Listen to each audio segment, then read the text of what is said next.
Hello, welcome to the Morning Serve. I'm Nick McArdle. This is Alicia Mollick. Alicia, great to see you. What a great start to the tournament for the Aussies. Yeah, it's been brilliant. I've loved watching the Aussie women get through. It's been phenomenal. All right, one person who didn't get through was Nick Kyrgios. So the question as we look at the menu for today on the Morning Serve is, have we seen the last of Nick Kyrgios?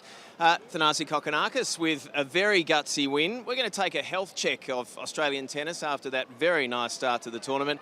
And Destiny's Destiny.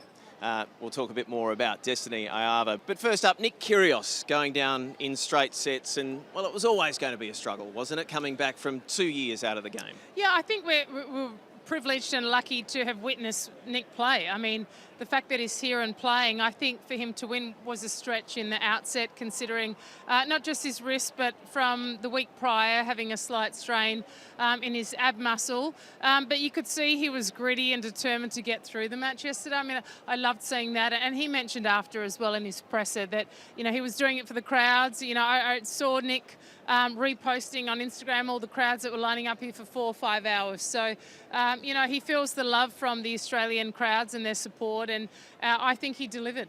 The question now is, and I'm sure everyone is wondering, what next for Nick Kyrgios? He indicated that it might well be his last time, certainly in singles, at the Australian Open. Yeah, and maybe it might, but I think sometimes when you have a bit of a break and a lens on the event or on your tennis once, you know, the summer of tennis is wound down, you know, he might have a different perspective on it. Really difficult now when he's lost, he's hurting, he's in pain, trying to think through and assess his whole career, being asked so many questions in his press conference. But I don't think it's the last we've seen of him at the AO. He has such a following here. He loves playing here. It's his own backyard. But let's hope for the best. Let's hope he first and foremost gets fit, gets healthy, because we need Nick, we need Thanasi. It brings a whole new spectator group to the sport. How would you design his 2025 calendar? If you were advising him, is it all about Grand Slams? What would you do? That's a tricky one. You know, Grand Slams are tough. They're best of 5 sets. You get the day in between. I think for Nick to be excited about playing, I think you'd want to pinpoint the cities that excite him, that he loves playing in. I think that might be a start point. You know, look through the calendar, check off the cities or the countries that you most enjoy visiting, punch them into your calendar, but also be mindful that, you know, to have a bit of off time, downtime, rest time, you know, to try and build his body back up as well. It's a really difficult one because when you're injured and out of the game, you can't just pick where you're going to play well. Very different story if you're a Grand Slam champion, you're playing consistently through the year. You know, you can dictate your calendar where you play. So I think for Nick, it's a matter of playing where he enjoys, because that's where he's going to be at his best. You've still got he and Thanasi in doubles here. Now, there's concerns obviously around the fitness with the ab injury for Nick, and I don't know, is it quad, is it shoulder, is it knee, what is it for Thanasi? How deep can they go?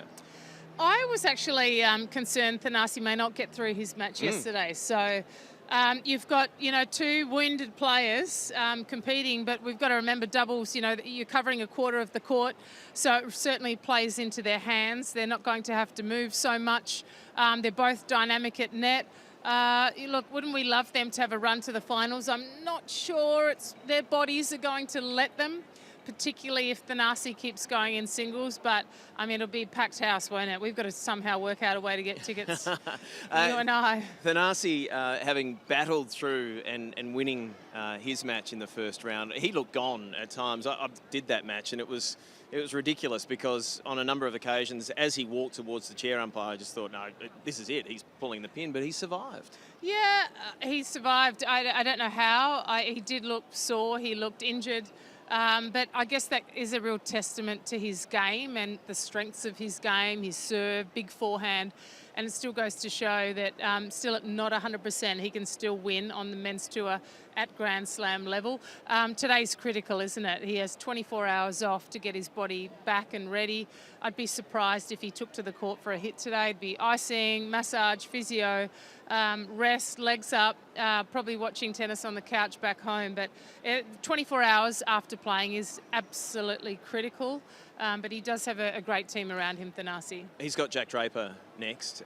Is there almost a freedom in knowing that you're carrying an injury? You can stand and deliver a little bit more, which he loves to do. Sometimes he plays his best tennis in that way. Yeah, I think a double-edged sword. You can stand and deliver if you can move and do everything that you used to. But Thanasi's had a lot of injury concerns over his whole career. So I think in the back of his mind too, he would be concerned. He would be worried. He would be protecting his body because, he's had the worst of it. He's been off the tour at times for, more than 6 months at a time. So I think the older you get in your career, the more you probably contemplate. And so it's also important for him to weigh up how conservative he needs to be too. All right, then let's take a look at the Emirates flight plan. And it's another massive day for Aussies on day 4 of the Australian Open. Keep an eye out for Coco Gauff and Thanasi Kokkinakis tonight, while the morning session is highlighted by Jordan Thompson and the 2-time champ Aryna Sabalenka on what has become her happy hunting ground in Melbourne, Rod Laver Arena. Destinée, that's an amazing story. That comeback yesterday, you've had so much to do with her. What do you see in her that can give her the courage to succeed like she did? Yeah, look, I've known Destinée I've seen her around from the age of 10. She used to practice here at Melbourne Park. It's been a long, up and down journey for Destinée to get to this point, but she's an incredibly tough individual and athlete, and I think she showed yesterday through her match exactly why she is where she is.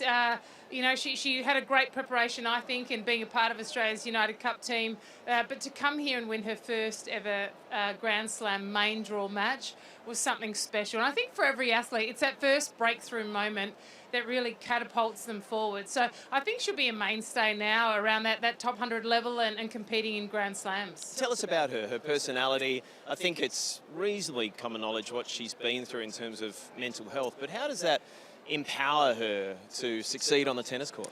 Yeah, from my personal perspective, I know Destinée relatively well. I'm incredibly proud of her resilience through it all, because it can be incredibly difficult on the tennis tour, irrespective of or despite other battles in life. And she's persisted. She's pursued her career.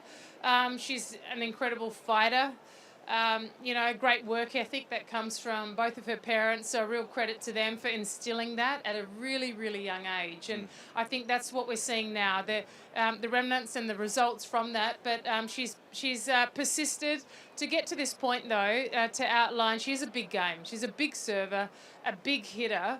And I think she's got the type of game that can still continue to develop and beat some of the best in the world. But she did say even the money from a first-round win can enable her to travel to the bigger tournaments with her partner and with perhaps a member of her family. That's going to make her become a better tennis player as well, you'd imagine. Yeah, I think, look, that's always a battle for so many tennis players. It's hitting the point where you're earning enough money that you can invest in your career properly, but and then I think we'll see greater results. And you have to invest to get better, and that's part of the process. And Destiny's hitting that learning curve at the same time. But putting that professional outfit around you where you can compete with the same group around you week in and week out is the ultimate. It's what the top players in the world do, and it's what other players aspire to do. And now she's got herself in a position where, financially, there is a bit of breathing space. She can perhaps employ more of a full-time coach, and that's part of professional tennis. And just on that, you talk about how a win like that can catapult her into a new season. How good can she be in 2025, and how would you structure her year from here on in? Yeah, it's a real tough one. From experience with Destinée over the years, she can serve like the best in the world. She can hit a ball as big as the best in the world. I think it's being in the right mental space and doing that consistently. Quality practices. I think that's the other thing that will benefit her now. She'll no longer need to spend as much time on the pro tours, but yes, still dabble and play some of them for match practice. But the high level that she continually plays and surrounds herself with, I think that's really going to help lift her own personal level. She'll be practicing with better players in the world. So I think her standards will lift, and I mean, the sky's the limit for Destinée, but just so happy for her because she's been a real journey woman too. And finally, Alicia, just a bit of a health check on Australian tennis. We have talked about what a great start it was for the Australians in this tournament, there's something good happening. It feels like there's something good happening with Australian tennis right now. Yeah, it's buzzing, both on the men's side, as we know, with the rankings, particularly of Popyrin and de Minaur, and then also the rise of some young Aussies on the female side. It was a great Isla one, but to have Emerson Jones, 16-year-old #1 junior in the world, playing, Talia Gibson, her first Grand Slam win, it's looking extremely healthy. So what is it? What's going on behind the scenes? Is it about pathways? Is it about talent development? Can you put your finger on it? I wish I knew. I wish I had an exact answer, but I think it's a bit of everything. But one thing I do have to say is when, your colleagues start rising and performing better, it certainly lifts you and it draws you to increase, I think, your output. And now we're seeing more players, if their mates can do it, well, why not them? There is great camaraderie within Australian tennis. I think we do have great pathways, but I think in the professional level now we have more support than ever, and I think it's paying dividends. The talent pool at the moment in Australian tennis, is it the deepest you've seen for a while? I think it's up there. I think it's definitely up there. I think, we're hungry for another Grand Slam champion, aren't we, when we've had one so recently in Ash Barty. It's up there, I think, because of the number of youngsters we have coming through, both on the men's and women's side. But, we're proud of our tennis here in Australia. Our athletes perform great in their own backyard as well here at the Australian Open. But we're getting there. You're right, though. There certainly is a buzz about Aussie tennis right now. Thanks for joining us today. Pleasure. All right, and thank you for your company on the Morning Serve. Wide World of Sports on YouTube is your home of the tennis this summer.